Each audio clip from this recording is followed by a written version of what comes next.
ভারত মাতা কি যাই করব, মাধ্যমিকের থেকে অনেক অনেক বেশি নাম্বার তোলাবো, সাথে সাথে সরকারি চাকরির জন্য ওকে তৈরি করব। সকালে ফিজিক্যাল ট্রেনিং চলবে, বিকালে ফিজিক্যাল ট্রেনিং চলবে।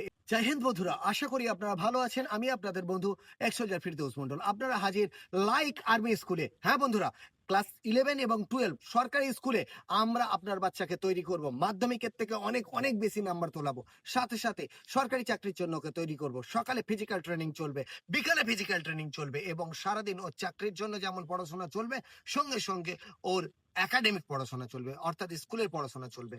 সেই উদ্দেশ্য নিয়ে আমাদের একটি ভাই আজ থেকে ঠিক 1 বছর আগে আমাদের কাছে এসেছিল। সে আমাদের সঠিক রিভিউ দিতে পারবে, কেননা সে 1 বছর আমাদের কাছে আছে। তো সর্বপ্রথম ওকে ওয়েলকাম করবো। তোর নাম এবং পরিচয়টা বইটা যা। আমার নাম এমডি নাইমুদ্দিন শেখ। আমার বাড়ি মুর্শিদাবাদ। মুর্শিদাবাদ কোথায়? মুর্শিদাবাদ বহরমপুর কলসরপাড়া। ওর এর আগে একটি ভিডিও বানানো হয়েছিল যেটি 1.9 মিলিয়ন অর্থাৎ 19 লক্ষ মানুষ দেখেছে। তো আজকের নাইমকে আবার পেয়েছি। যাই হোক, নাইম কিন্তু খুব নার্ভাস, খেয়াল করছেন তো? নাইম, তুমি মাধ্যমিক কত সালে দাও? মাধ্যমিক দিয়েছি 2025। 2025 কত শতাংশ নাম্বার পেয়েছিলে? 46। 46%। ক্লাস 11 থেকে 12 যখন ওঠো কত নাম্বার পেয়েছো? এটা অনেক উন্নতি হয়েছে, বাট এখন মনে নেই স্যার। প্রায় 75 এর কাছাকাছি। 75 এর কাছাকাছি।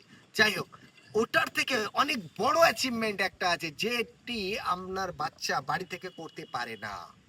অর্থাৎ যারা ক্লাস 11-এ পড়ছে, আমার যে সকল ভাইয়েরা বাড়িতে তারা শুধুমাত্র একাডেমিক পড়াচ্ছে, তারা কিন্তু স্কুলের পড়া হয়তো রেজাল্ট ভালো করছে, কিন্তু চাকরির বিষয়টা কতটা ডেভেলপ হলো একটু দেখে নি। সেই উদ্দেশ্য না, সেই স্বপ্ন নিয়ে তো এখানে এসেছিল। কিসে পাশ করেছো, কত নাম্বার পেয়েছো? অগ্নিবীরে পাস করেছি। কি কোন ট্রেডে? টেটসম্যান। টেটসম্যান। তো অগ্নিবীরের টেটসম্যানে ও পাশ করেছে, যেটি দাওনি? দাওনি কেন দাওনি? নম্বর কমের জন্য মাধ্যমিকে। কোন একটি নাম্বার বা দুটি নাম্বার কম ছিল? 7 নম্বর কমের জন্য।